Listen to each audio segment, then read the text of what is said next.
Why are some Indian food exports rejected abroad?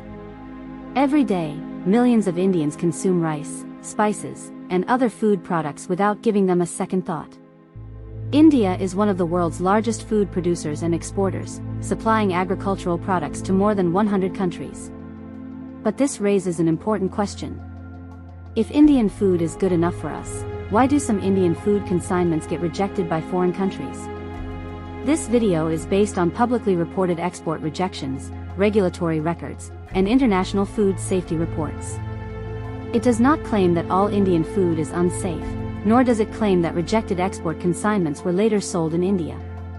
Instead, it examines why these rejections occurred and what they reveal about differences in food safety standards and regulatory oversight. Let's begin with rice. India is one of the world's largest exporters of rice, shipping millions of tons every year. Indian basmati and non-basmati rice are sold across Europe, the Middle East, Australia, and many other countries. Yet over the years, several importing nations have rejected or detained certain consignments because they failed to meet their food safety or import requirements. The European Union has reported cases where Indian rice consignments contained aflatoxin above its permissible limits. Aflatoxin is a naturally occurring toxin produced by certain fungi that can grow on stored grains under specific conditions. Long-term exposure to high levels of aflatoxin has been linked to serious health risks, which is why many countries enforce strict limits. Australia also held Indian basmati rice consignments because of fumigation and biosafety compliance issues. The action left shipments stranded and resulted in the suspension of dozens of fumigation providers until compliance requirements could be addressed. Germany issued an alert after detecting mineral oil contamination in rice imported from India and ordered the affected products to be withdrawn from the market. Depending on the case, the reported reasons for rejection included aflatoxin contamination, excessive pesticide residues, mineral oil contamination, and failure to comply with fumigation requirements. It is important to clarify one point. There is no verified public evidence proving that these rejected export consignments were diverted into the Indian retail market. Making such a claim would be inaccurate.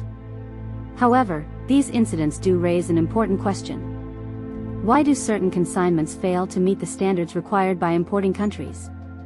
Do differences exist between export compliance requirements and domestic regulatory oversight? These are legitimate questions that deserve public discussion. Now let's look at another important export, Indian chilies. India is one of the world's largest producers and exporters of red chilies. Indian chili powder and whole chilies are exported across Asia, Europe, and many other regions. However, several consignments have also faced rejection overseas. European authorities have documented repeated rejections of Indian chili products for reasons that included excessive pesticide residues, aflatoxins, Sudan dyes, which are illegal food colorings in many countries, and excessive sulfur dioxide.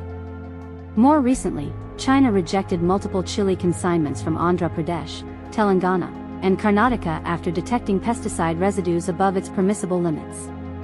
The financial impact of these rejections was significant enough that exporters themselves urged authorities to improve traceability, strengthen pesticide control, and phase out certain high-risk pesticides used in export-oriented chili cultivation. This is an important point because the demand for stricter quality control did not come only from regulators abroad. It also came from Indian exporters who wanted their products to consistently meet international standards and avoid costly rejections. Again, these cases do not prove that food available in India is unsafe. They also do not prove that rejected export consignments entered the domestic market. What they do show is that some Indian export consignments have failed to meet the standards required by importing countries, leading to recalls, detentions, or rejection at the border. These incidents also raise a broader public policy question. Should food meant for Indian consumers undergo the same level of rigorous testing and transparency that many importing countries require? India exports millions of successful food consignments every year, and the vast majority reach international markets without issue. The purpose of highlighting these cases is not to undermine Indian agriculture or Indian farmers. Instead, it is to understand why some consignments fail foreign inspections and what improvements can be made. Better testing, better traceability, improved storage practices, stronger pesticide management, and greater transparency can benefit everyone. They protect farmers, strengthen exports, increase consumer confidence, and improve India's reputation in global markets. An informed public discussion is not about creating fear. It is about encouraging higher standards, greater accountability, and continuous improvement so that Indian food earns trust not only at home but around the world.